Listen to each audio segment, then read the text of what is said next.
Educators should definitely advocate for professional learning because it directly impacts us.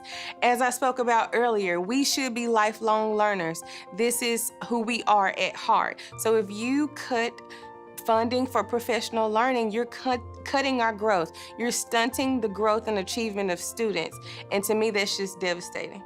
If advocacy can come from teachers, if teachers can, if necessary, educate their administrators about what high-quality professional learning opportunities look like, and then together they can advocate with the district to bring those opportunities to teachers and to teams of teachers that are working together. I think that teachers can also use data to push districts and administrators to bring in high-quality professional learning opportunities.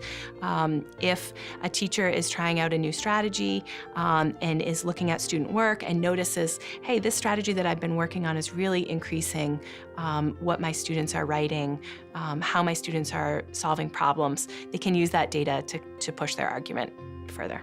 I think communication is really important. So in my district, teachers have really advocated for better professional development, which means talking to coaches and talking to administrators and saying, you know what, we're not actually using anything from this professional development. Do you think we could try something else? And we've seen results now that we've advocated. We have a new system in place, and then that organization actually asks for feedback. So I think that data cycle of what's working and what's not is really meaningful. So many of us as educators have previously experienced boring, dull, professional learning where we're like, that was a waste of time.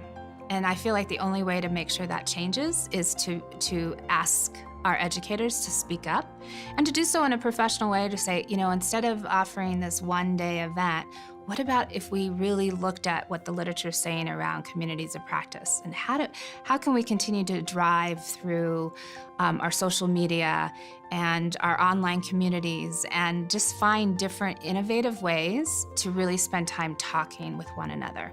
I also have heard from numerous educators how much they value that time together. We need instructional coaching. We need teachers to feel like they're able to learn in a safe and collaborative space, and that it's really important that they have the time to do that. And as more funds are cut, the less time we're given to really make sure we have that job-embedded sustainable learning.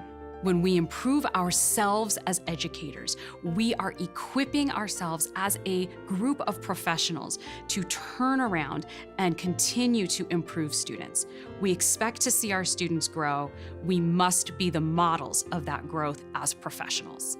For other educators that want to advocate for high-quality professional learning, they can do a number of things. They can go to their site leadership and explain how professional learning can help them to improve. They can choose a specific differentiated program or a strand of sorts to follow that will allow them to improve their practice so they can in turn improve the learning of the students that they face every day.